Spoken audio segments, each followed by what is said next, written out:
Hello friends, in last lecture we have started with the new chapter oscillation and we have covered the topic linear equation in SHM and differential equation in SHM. We have calculated the value of acceleration, displacement and velocity and what are the maximum and minimum value of acceleration, displacement and velocity. So today in this video we are going to see about graphical representation of SHM.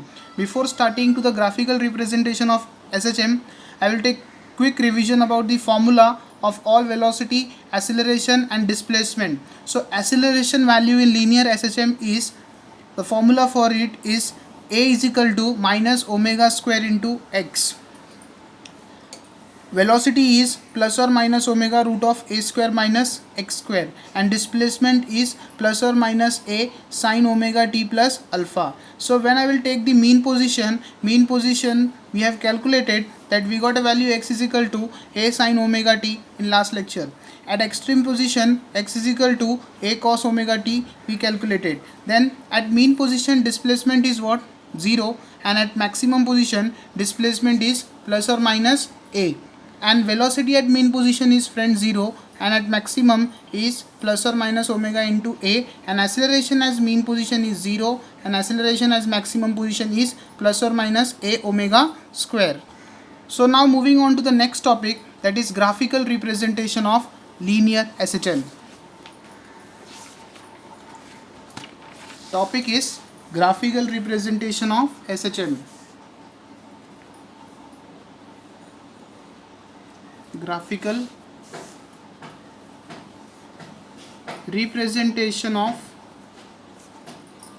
SHM, linear SHM. Okay, so in this we will study two cases.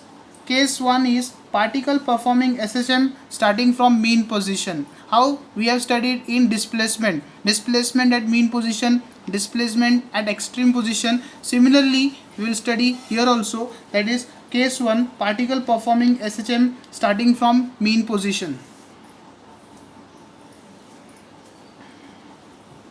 Particle performing SHM starting from mean position. So we will take the displacement equation at mean position. What is displacement equation at mean position? That is x is equal to a sine omega t at mean position, and at extreme position is what? X is equal to a cos omega t. So we will take first in case 1 at mean position. So we will write here equation x is equal to, at mean position x is equal to a sine omega t. X is equal to a sine omega t. This is my displacement equation, friends. Now what I will do, I will differentiate this equation to calculate the velocity, friend. So differentiating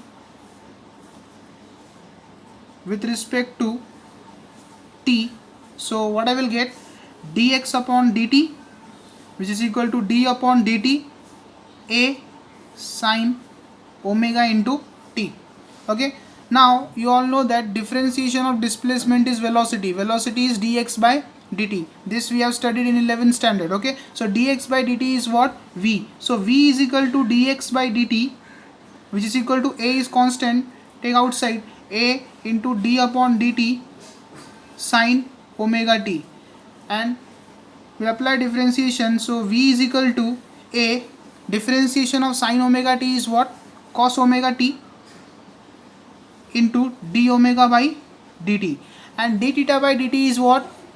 Theta. So d omega by dt will be what? Omega. So v is equal to a omega cos omega t. This is my velocity equation. Velocity equation in at mean position while calculating the graphical representation. Okay, so I got displacement. From this displacement I calculated the velocity, and now from this velocity I will calculate the acceleration value. So again differentiating with respect to t to calculate the acceleration value. So dv upon dt is equal to d upon dt a omega cos omega t. Okay friends, so now you all know that dv upon dt is what? Acceleration, friends. So a is what?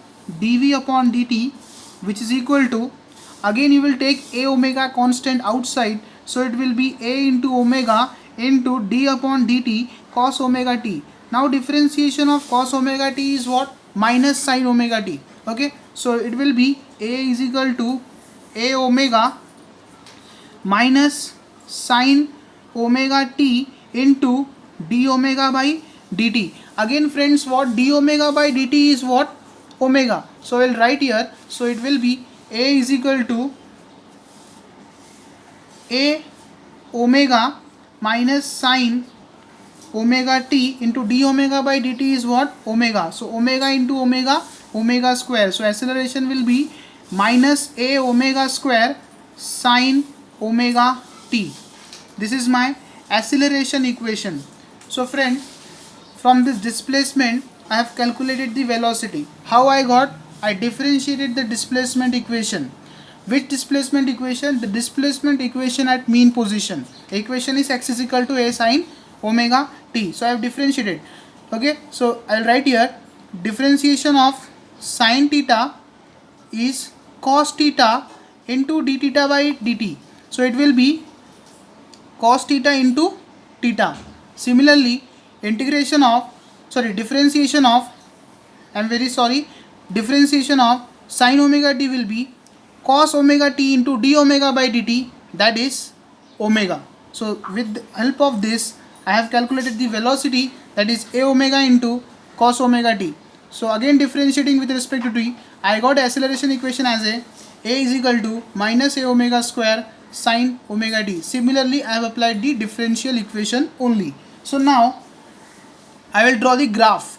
Before drawing the graph, I will take some values, that is time, to draw the graph between displacement, acceleration and velocity. So I will take some value, that is at time I will take, then that is time small t, and phase.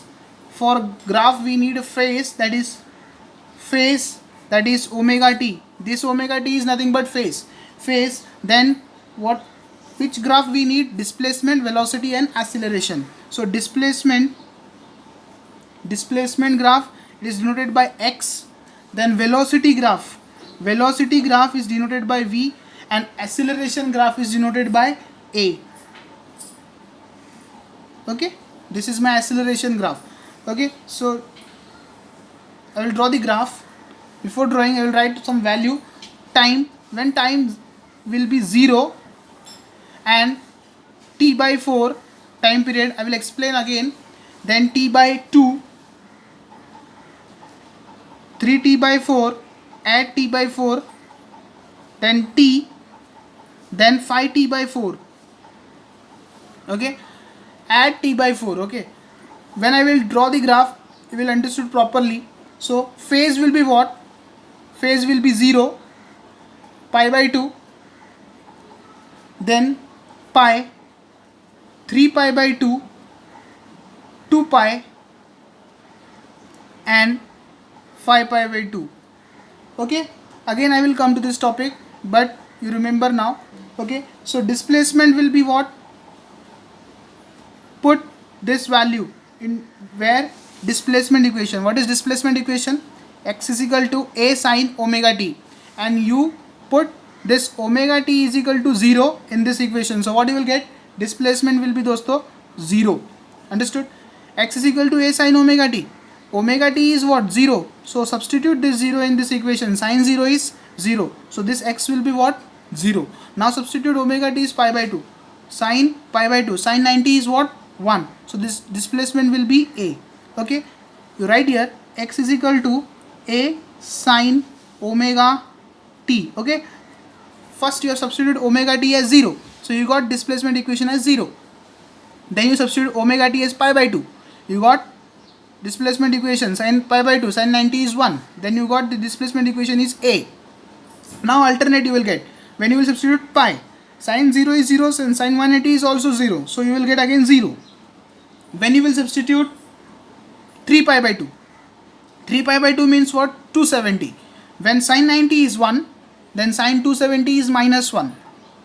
Okay, so it will be minus a. Okay, when you will substitute sine 270 here, 3 pi by 2, it will be minus a, because sine 270 is minus 1. So it will be minus a. Then again 2 pi, 360, again it will be 0. Then 5 pi by 2, again it will come to the 90 position.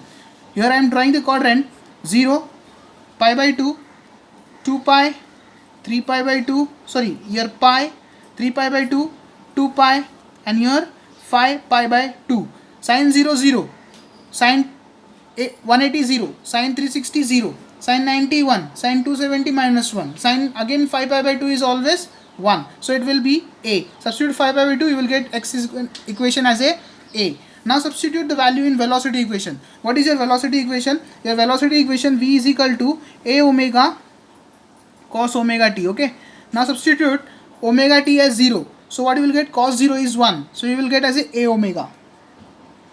When you will substitute omega t as a 0 in this equation, cos 0 is 1. So v will be a omega. Now substitute pi by 2. Cos 90 is 0. So you will get 0. Okay. Now when you will substitute 180, cos 180 is minus 1. Cos 0, 1. Cos 180 minus 1. So you will get minus a omega. Okay. Then again when you will substitute 3 pi by 2, cos 90 is 0. Then cos 3 pi by 2 will be also 0. So you will get 0. Then again when you will substitute 2 pi, it means 360. Cos 0, 1. Cos 180 minus 1. Cos 2 pi again 1. Then you will get the v as a omega again. And at 5 pi by 2 means this position, cos 90 is 0 means what? 5 pi by 2 will also be 0. So it will also be 0. So you got displacement equation and velocity equation. Sorry, values. Now acceleration. What is your acceleration equation? Minus a omega square sine omega t. When you will substitute omega t as 0 in this equation, sine 0 is what? 0. So it will be minus a omega square. Okay. Sorry, 0. Sine 0 is 0. No, 0 into minus a omega square will be 0. Now when you will substitute pi by 2 as omega t, sine pi by 2 is what? 90. Then it will be minus a omega square. Okay. When you will substitute 0, sine 0 will be 0. So it will be 0, a will be 0. Now when you will substitute omega t as 90, it will be 1. So it will be minus a omega square. So when you will substitute again pi, 0, 180. Sine 0 is 0, 180 will be also 0. So it will be also 0. So this equation at pi will be also 0. Now at 3 pi by 2 means at 270, sine 90 is 1 and sine 270 is friend minus 1. So minus into minus a omega square, it will be plus a omega square. Okay. Again 0, alternate करते जाओ, plus minus. यहाँ पे 2 पाई substitute कर दोगे 360 में, sin 2 pi, sin 360 will also 0. So this term will be 0. When you substitute 5 pi by 2 in this omega t, you will get minus 1 again. No, plus 1. Sin 90 is 1. So 5 pi by 2 is also plus 1. So you will get minus a omega square. देखो इसमें difference क्या है? यहाँ पे 0 आया displacement, फिर a आया, फिर 0 आया, फिर माइनस a आया, फिर 0 आया, फिर a आया. देखो अल्टरनेट सब आ रहा है. अब वेलोसिटी a ओमेगा आया, फिर 0 आया, फिर माइनस a ओमेगा, फिर 0 आएगा, फिर प्लस आएगा. अब एक्सेलरेशन में 0 आया, माइनस आया पहले, मतलब ग्राफ नीचे की ओर जाएगा, और माइनस आके फिर 0 आया, फिर प्लस आया, फिर 0 आके फिर माइनस आया. It is alternate. और कैसे आया? सारे, ये कुछ नहीं, ये इंपॉर्टेंट है, ये वैल्यू को सारे इक्वेशन में सब्स्टिट्यूट करना है, ऑटोमेटिक मिल जाता है. तो सारे वैल्यूज़ मुझे मिल गया. इसी तरह मैं अभी ग्राफ ड्रॉ करूँगा. It is very easy. Okay, so now I will draw the graph between displacement, velocity and acceleration. बहुत ही ईजी ग्राफ है, एग्जाम में कंफ्यूज नहीं होना है ग्राफ बनाते हुए. बहुत ही ईजी ग्राफ है. देखो मैं किस तरह बना रहा हूँ. डिस्प्लेसमेंट,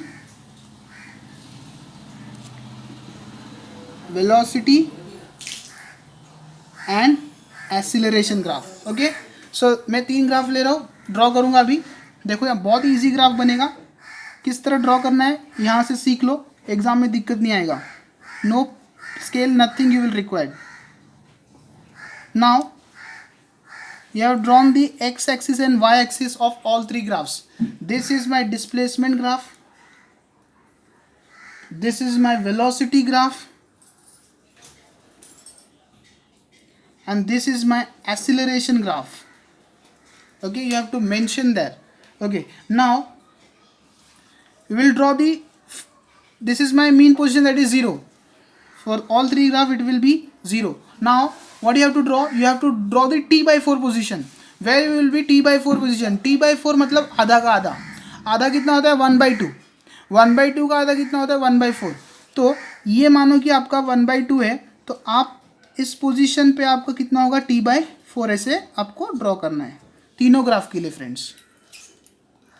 तीनों ग्राफ के लिए आपको क्या करना है, t/4 position first you have to draw.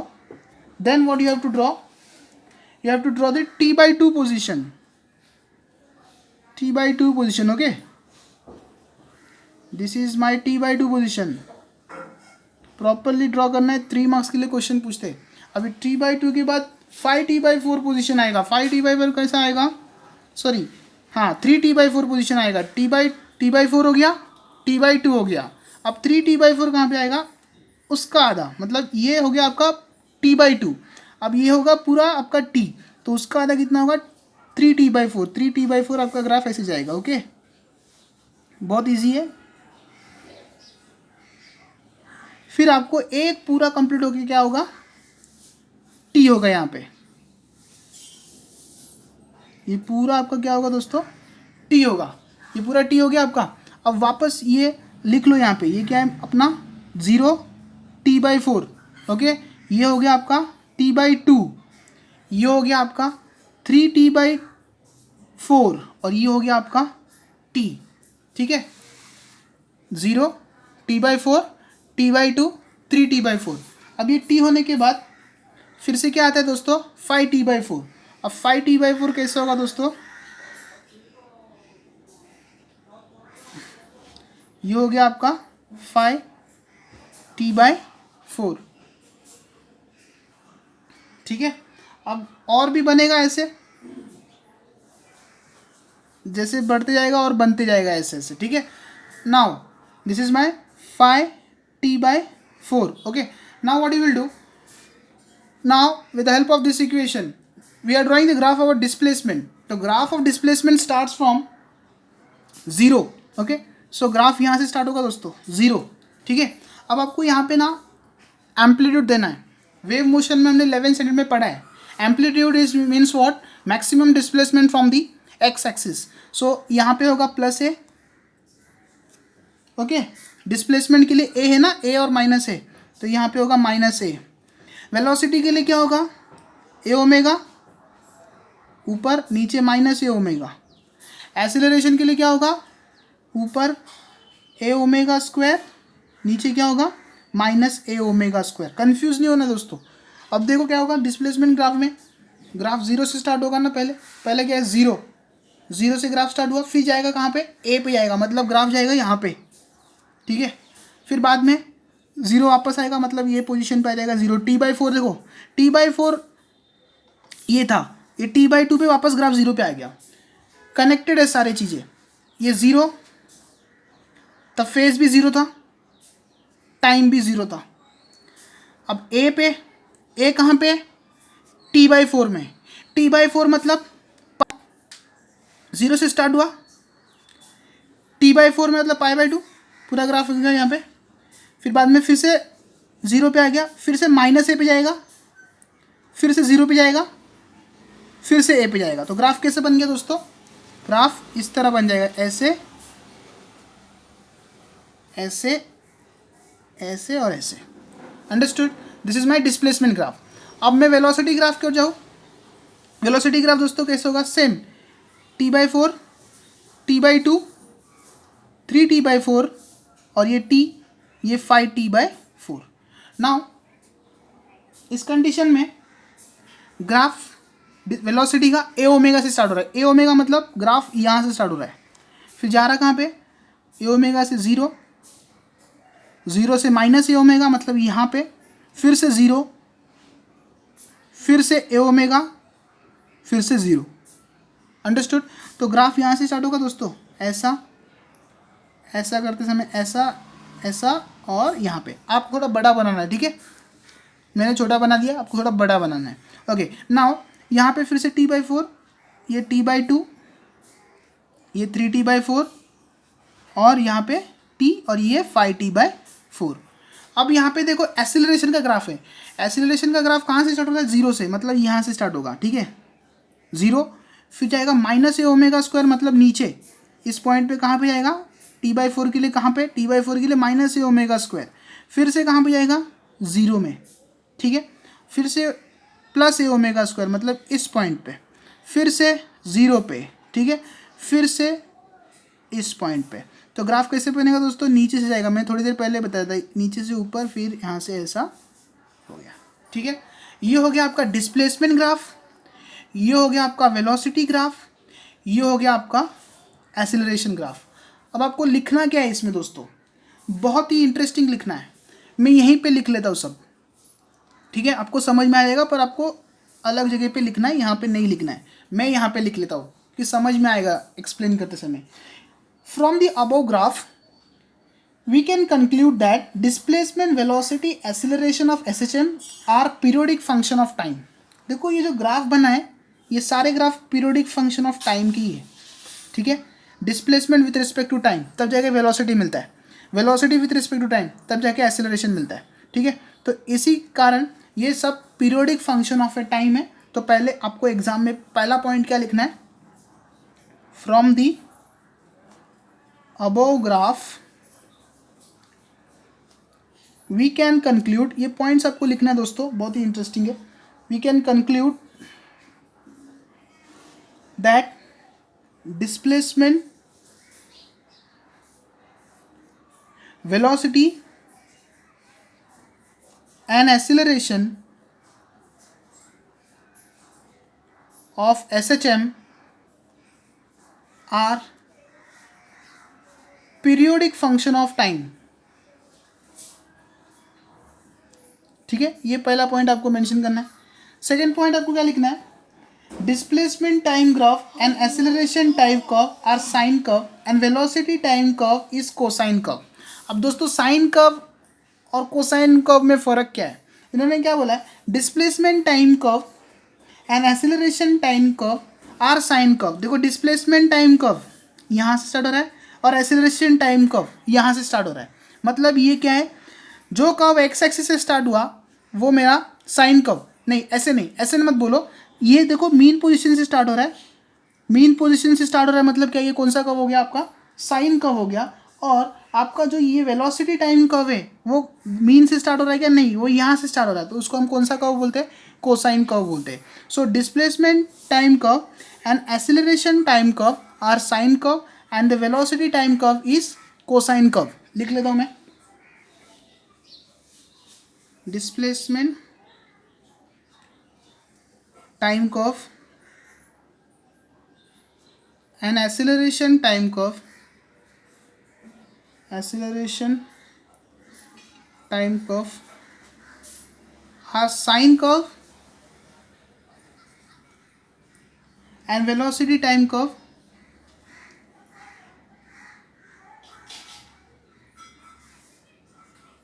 are cosine curve।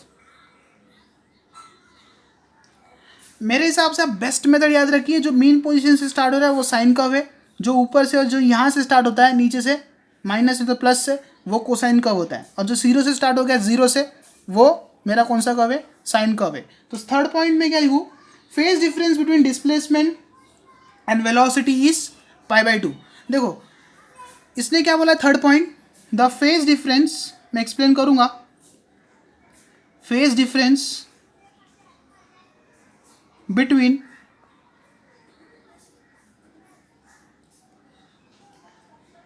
displacement and velocity is π/2 radian, okay, π/2 radian. अब आप देखो बस डिस्प्लेसमेंट और वेलोसिटी ग्राफ को, आपको फ़र्क क्या नज़र आ रहा है यहाँ पे, when you will see the displacement and velocity graph, देखो ये जो डिस्प्लेसमेंट ग्राफ है ये यहाँ से स्टार्ट हो रहा है ऐसे, ठीक है, और जो वेलोसिटी ग्राफ है वो यहाँ से स्टार्ट हो रहा है ऐसे, ठीक है।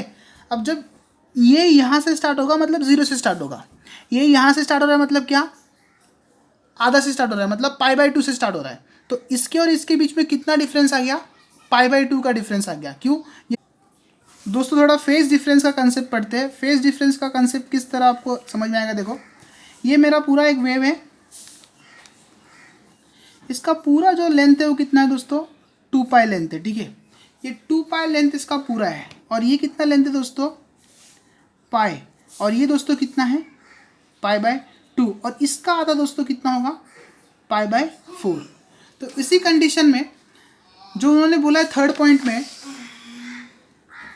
Display phase difference between displacement and velocity इस पाई बाय 2 रेडियन। अब इस ग्राफ को देखो और इस ग्राफ को देखो, तो जो डिस्प्लेसमेंट ग्राफ है वो मीन पोजीशन से इस तरह स्टार्ट हो रहा है, ठीक है।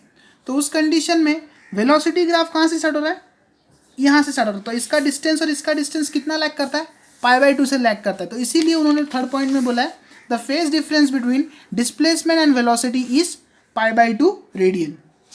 क्यों, डिस्प्लेसमेंट जो है ये मीन पोजीशन से इस तरह स्टार्ट हो रहा है, और वेलोसिटी जो है वो यहाँ से स्टार्ट हो रहा है। ओके, नाउ फोर्थ पॉइंट उन्होंने क्या बोला है, the phase difference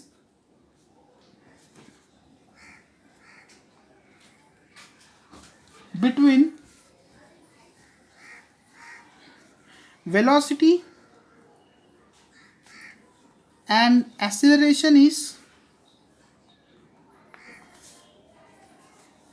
pi by 2 radian. अब उन्होंने क्या बोला दोस्तों, फेज डिफरेंस वेलोसिटी और एक्सेलरेशन के बीच में भी पाई बाई 2 रेडियन है। देखो ये ग्राफ देखो यहाँ से स्टार्ट हो रहा है, और ये ग्राफ जहाँ से ये एंड हो रहा है वहाँ से स्टार्ट हो रहा है। मतलब जो मेरा वेलोसिटी ग्राफ है दोस्तों वो यहाँ से स्टार्ट हो रहा है, और जो एक्सेलरेशन ग्राफ है दोस्तों वो यहाँ से इस तरह स्टार्ट हो रहा है। मतलब ये दोनों का लैग कितना है, पाई बाय 2। तो जो phase difference between velocity and acceleration भी दोस्तों कितना है, pi by 2। And the phase difference between displacement and acceleration is what, pi. Last point आपको क्या लिखना है, the phase difference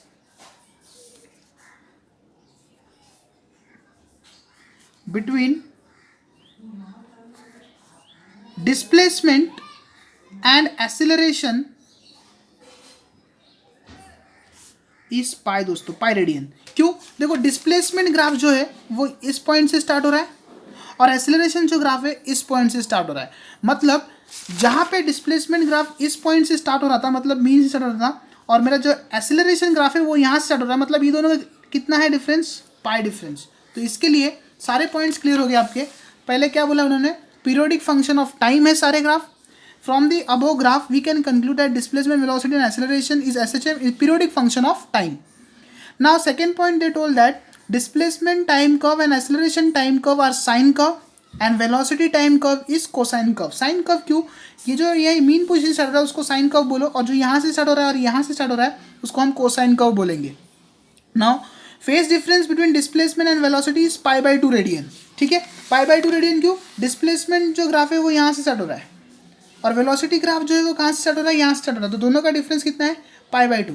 phase difference between velocity and acceleration is pi by 2 again, क्योंकि velocity graph जो है दोस्तों वो यहाँ से स्टार्ट हो रहा है, और एक्सेलरेशन ग्राफ जो है वो यहाँ से स्टार्ट हो रहा है। थोड़ा इमेजिनेशन करना इस डायग्राम को देख के, बहुत ही इंपॉर्टेंट डायग्राम है, सारे पॉइंट्स इससे समझ में आ जाएगा। And phase difference between displacement acceleration, displacement यहाँ से स्टार्ट हो रहा है, एक्सेलरेशन यहाँ से स्टार्ट हो रहा है, तो इन दोनों का फेज डिफरेंस कितना होगा दोस्तों, पाई। इस तरह हमने मीन पोजीशन का कंसेप्ट खत्म किया। अब हम देखते हैं और एक पॉइंट लिख सकते हैं आप इसमें, all the curve represent the same path after the phase of 2 pi radian. ये बहुत ही इंपॉर्टेंट पॉइंट है, लिख लो, एग्जाम में मार्क्स मिल जाएगा। All the curves represent the same path after the phase of pi radian, ठीक है। जब वो उसका पूरा पाई रेडियन कंप्लीट हो जाता है वो अपने आप सेम पाथ में चलने लगते हैं। All curves represent same path after the pi radian, ठीक है। इस तरह कैसे डिस्प्लेसमेंट वेलोसिटी से लैग करता है, और वेलोसिटी एक्सेलरेशन से किस तरह लैग करता है, डिस्प्लेसमेंट एक्सेलरेशन से किस तरह लैग करता है, वो हमने देखा मीन पोजीशन में। सो नेक्स्ट टॉपिक की ओर बढ़ते हैं, केस 2 में। वही टॉपिक में case 2 eight extreme position. Extreme position, ठीक है। एक्सट्रीम पोजीशन में देखो दोस्तों, डिस्प्लेसमेंट का इक्वेशन क्या था, x is equal to a cos omega t, a cos omega t. अब वेलोसिटी निकालना है, सेम स्टेप यूज करना है। Differentiating with respect to t. So velocity आपको क्या मिलेगा, minus a omega sine omega t. Step वही यूज़ करो, ठीक है। किस तरह, देखो मैं आपको बताता हूँ, d x by d t is equal to d upon d t a cos omega t. चलो लिख लो इससे भी।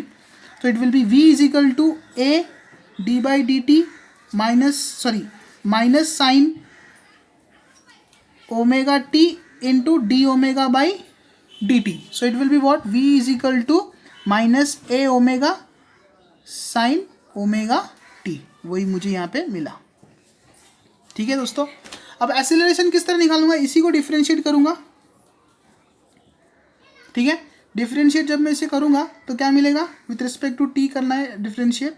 सो d v by d t is equal to d upon d t minus a omega sine omega t. दोस्तों minus a omega constant है, बाहर चले जाएगा, ये एक्सीलरेशन हो जाएगा minus a omega d by d t sine omega t. Differentiation of sine omega t is always cos omega t. So a will be minus a omega cos omega t into d omega by d t. So it will be minus a omega square cos omega t दोस्तों, ठीक है। Minus a omega square cos omega t. किस तरह मिला, extreme position में हमने extreme position का displacement equation लिया, सिंपली उसको डिफरेंशिएट किया, वेलोसिटी कैलकुलेट किया, और उसी को डिफरेंशिएट करके हमने एक्सीलरेशन कैलकुलेट किया। अब वैल्यूज कैलकुलेट करेंगे ग्राफ प्लॉट करने के लिए। तो वैल्यूज किसके बीच में, टाइम टी के बीच में, फेज के बीच में, ठीक है। अब यहाँ पे ग्राफ थोड़ा बड़ा बनाऊंगा तो आपको ऑटोमेटिक दोनों ग्राफ समझ में आ जाएगा वापस। सो फिर से डिस्प्लेसमेंट, फेज मतलब omega t, displacement x, velocity v, फिर बाद में एक्सीलरेशन ए। अब टाइम दोस्तों फिर से 0 से t/4 से t/2 से 3t/4 से, फिर बाद में t 5t/4, ठीक है। t/4 ऐड करते जाओ।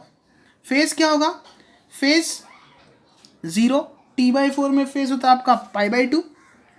ये देखो वापस बता रहा हूँ, ये कितना दोस्तों 2π, तो ये कितना हो गया पाई, ये कितना हो गया π/2। तो ये क्या है मेरा टोटल t, ये क्या है मेरा t/2, ये क्या है मेरा t/4। सो यहाँ पे होगा π/2, t/2 में होगा मेरा पाई, t/2 में क्या होगा मेरा 3π/2, और t में क्या होगा 2π, 5t/4 में क्या होगा 5π/2। अब डिस्प्लेसमेंट इक्वेशन क्या मिला था हमें, x is equal to a cos omega t, omega t 0, cos 0 is what 1, so it will be a, okay। now omega t की जगह पे 90, cos 90 is 0, this term will be 0। अब यहाँ पे क्या आएगा पाई, cos 0 is 1, cos 180 is -1, तो minus a, 3π/2, cos 3π/2 is what 0, so it will be 0। फिर से डायरेक्ट लिख सकते हो प्लस a, फिर से 0। ये तो आप सब्स्टिट्यूट करके भी देखो 2π, cos 0 जब भी 1 है तो 360 भी 1 होगा, तो a आ जाएगा। 5π/2, cos 3π/2 0 है, 90 0 है, तो 5π/2 दोस्तों क्या होगा 0। वेलोसिटी इक्वेशन दोस्तों क्या था, v is equal to minus a omega sine omega t, यही था ना दोस्तों। अब ओमेगा टी में 0 सब्स्टिट्यूट कर दोगे तो क्या बचेगा आपके पास, साइन 0, साइन 0 क्या जाएगा दोस्तों 0। अब 90 सब्स्टिट्यूट करो, साइन 90 क्या जाएगा दोस्तों 1, तो माइनस ए ओमेगा, फिर से पाए, साइन 0 0 क्या था 180 भी क्या जाएगा 0, तो ये 0। अब जब 3π/2, साइन 3π/2 मतलब साइन 270, साइन 270 मतलब -1, minus minus will become friends plus, so it will be plus a omega, okay. Then again when you substitute 2π it will be 0, फिर से सब्स्टिट्यूट करोगे तो क्या जाएगा minus a omega, okay, minus a omega. अब acceleration, जब acceleration का equation क्या था, सिंपली उसमें सब्स्टिट्यूट करना है ओमेगा टी की जगह पे minus a omega square cos omega t. अब दोस्तों जब एक्सेलरेशन को आप ओमेगा टी जीरो सब्स्टिट्यूट करोगे तो आपका एक्सेलरेशन कितना मिलेगा, कॉस जीरो विल बी 1, तो आपका स्टार्ट होगा माइनस ए ओमेगा स्क्वायर से।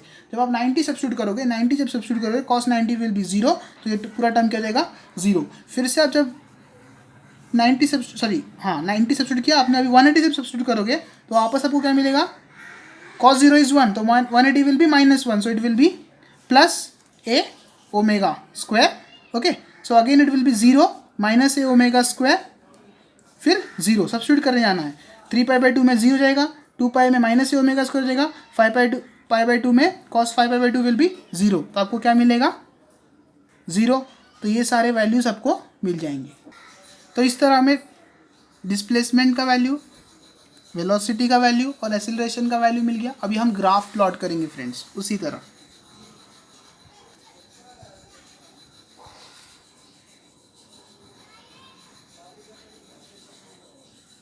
तो ग्राफ प्लॉट करते, बहुत इजी है ग्राफ भी।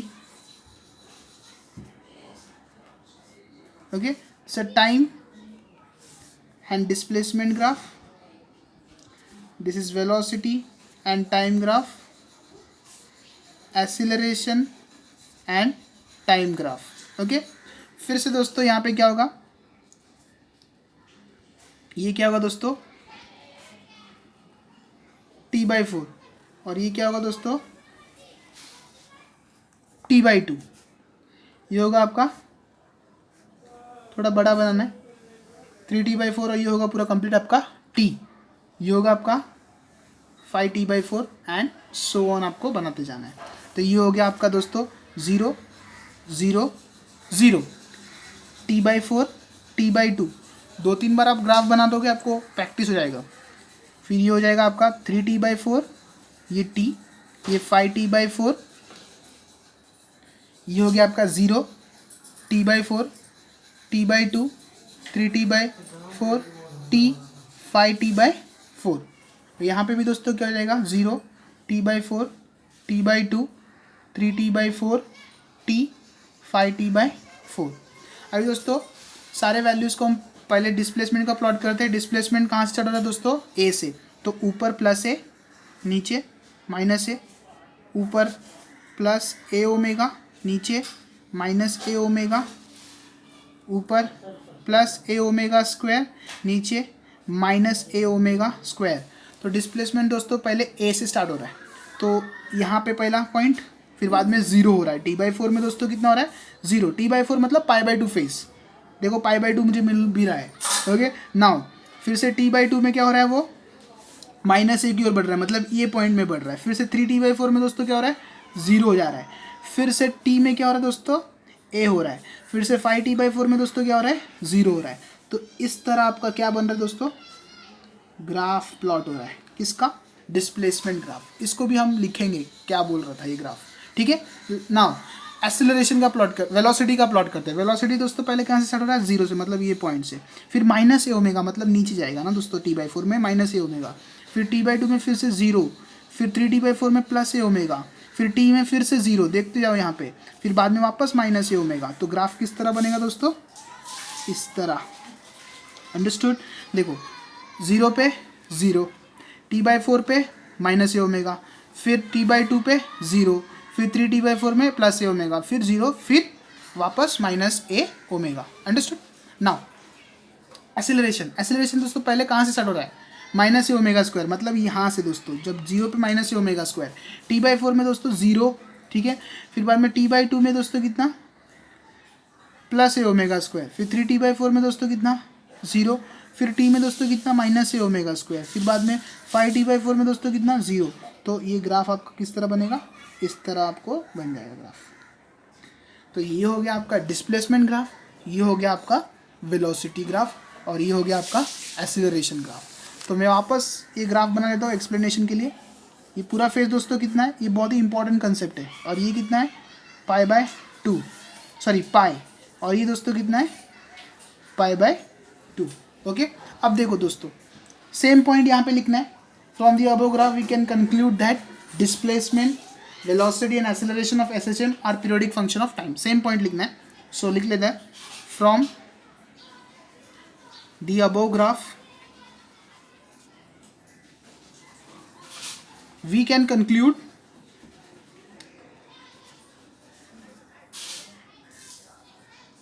that displacement, velocity and acceleration, displacement, velocity and acceleration of SHM are periodic function of time. Okay, ये सेम पॉइंट जैसे मैंने मीन पोजीशन में लिखा था, एक्सट्रीम में भी वही पॉइंट लिखना है. अब यहाँ पे बदल जाएगा पॉइंट. डिस्प्लेसमेंट का यहाँ पे पॉइंट क्या है दोस्तों, देखो यहाँ पे जो पॉइंट था पहला, जो मीन पोजीशन में पॉइंट क्या था, displacement time curve and acceleration time curve are sine curve and velocity time curve are cosine curve. तो यहाँ पे कितने साइन कर्व है और कितने कोसाइन कर्व है दोस्तों, मैंने आपको बताया था जो मीन पोजीशन से स्टार्ट हो रहा है, मतलब जीरो से जो स्टार्ट हो रहा है वो साइन कर्व है, और जो ऊपर और नीचे से स्टार्ट हो रहा है वो कोसाइन कर्व है. तो यहाँ पे कितना साइन कर्व है दोस्तों, सिर्फ और सिर्फ वेलोसिटी वाला जो कर्व है वही मेरा साइन कर्व है. तो यहाँ पे आप लिखो displacement and acceleration are cosine curve and velocity is sine curve. Okay, अब थर्ड पॉइंट क्या लिखोगे आप, जैसे वहाँ पे था phase difference between displacement and velocity is π/2 radian. यहाँ पे फेज डिफरेंस दोस्तों कितना है, ग्राफ यहाँ से स्टार्ट हो रहा है इसका, और इसका ग्राफ कहाँ से स्टार्ट हो रहा है, यहाँ से स्टार्ट हो रहा है. तो ये यहाँ से स्टार्ट हो रहा है और ये यहाँ से स्टार्ट हो रहा है, मतलब इसका भी फेज डिफरेंस कितना है दोस्तों, π/2 रेडियन. तो यहाँ पे लिख लो, ये ग्राफ देखो यहाँ से स्टार्ट हो रहा है, ये ग्राफ देखो यहाँ से स्टार्ट हो रहा है, मतलब ये ग्राफ यहाँ पॉइंट से स्टार्ट हो रहा है और ये ग्राफ इस पॉइंट से स्टार्ट हो रहा है, मतलब फेज डिफरेंस दोस्तों कितना है वापस π/2. तो लिख लो आप displacement curve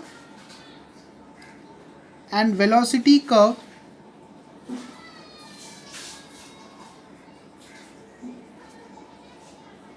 phase difference is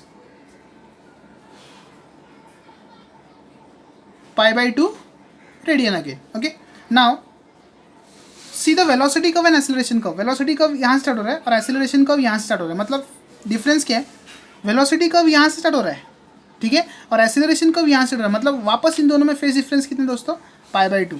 ठीक है, the phase difference between velocity curve and acceleration curve is π/2 radian. Okay, देखो वेलोसिटी कर्व यहाँ से स्टार्ट हो रहा है, एक्सीलरेशन कर्व यहाँ से स्टार्ट हो रहा है, ग्राफ दिख रहा है यहाँ पे, तो समझ में आ जाएगा π/2 radian. Okay, now the phase difference, displacement और एक्सीलरेशन का भी लिख लेते हैं ना फेज डिफरेंस. डिस्प्लेसमेंट और एक्सीलरेशन का फेज डिफरेंस क्या होगा, ये यहाँ स्टार्ट हो रहा है और ये यहाँ स्टार्ट हो रहा है, मतलब डिस्प्लेसमेंट कहाँ से स्टार्ट हो रहा है, यहाँ से स्टार्ट हो रहा है, और आपका एक्सीलरेशन कहाँ से स्टार्ट हो रहा है, यहाँ से स्टार्ट हो रहा है, मतलब ये दोनों का डिफरेंस दोस्तों कितना होगा, π रेडियन. ठीक है, देखो ना, ये यहाँ से और ये यहाँ से, मतलब दोनों एक ग्राफ बनाएंगे, मतलब पाई हो जाएगा. ठीक है, π/2 और π/2 प्लस π/2 कितना होगा, π/2 इसका, π/2 इसका, तो पाई हो गया. So phase difference between displacement curve and acceleration curve इस π रेडियन. ठीक है, और लास्ट पॉइंट जो हमने लास्ट लिखा था, all curve represent the same path after 2π radian. ठीक है, मैंने शायद से यहाँ पे π रेडियन लिख लिया था, उसको सॉरी कैंसिल करके आप 2π रेडियन लिख लो. ठीक है, तो यहाँ पे क्या है, 2π रेडियन. ठीक है, सो यहाँ पे भी आप लिख लो all the curves represent the same path after the 2π radian. वहाँ पे भी करेक्ट कर देना, तो 2π रेडियन. इस तरह आपका ग्राफिकल रिप्रेजेंटेशन वाला दोस्तों टॉपिक खत्म हो गया. तो बहुत ही इंटरेस्टिंग टॉपिक है, हमने स्टार्ट किया था ग्राफिकल रिप्रेजेंटेशन. तो बहुत ही पहले मीन पोजीशन मैंने कैलकुलेट किया, फिर ग्राफ लिखा, फिर मैंने ग्राफ के बारे में आपको एक्सप्लेन कराया कि कैसे फेज डिफरेंस चेंज हो रहा है, फिर हमने ये ग्राफ से आपको एक्सप्लेन कराया, फिर बाद में हमें एक्सट्रीम पोजीशन पे गए, एक्सट्रीम पोजीशन पे पहले डिस्प्लेसमेंट, वेलोसिटी, एक्सेलरेशन के कैलकुलेट किए, फिर ग्राफ प्लॉट किए, फिर से ये ग्राफ लेके हमने आपको सारे पॉइंट्स एक्सप्लेन किए। यहाँ पे कोई भी डाउट आता है आप मुझसे पूछ सकते हो कमेंट बॉक्स में, और आपको अगर नहीं पूछना है फिर भी आप बार बार अगर इस कंसेप्ट की ओर देखते हुए अगर वो ट्राई करोगे समझना, तो आपको ऑटोमेटिक समझ में आएगा। ठीक है, तो इस तरह आज इस वीडियो को स्टॉप करते हैं, नेक्स्ट वीडियो में हम नेक्स्ट टॉपिक की ओर जाएंगे। होप आपको सारे टॉपिक्स समझ में आ रहे हैं। अगर समझ में आ रहा है please like and subscribe my channel and press the bell icon. Thank you.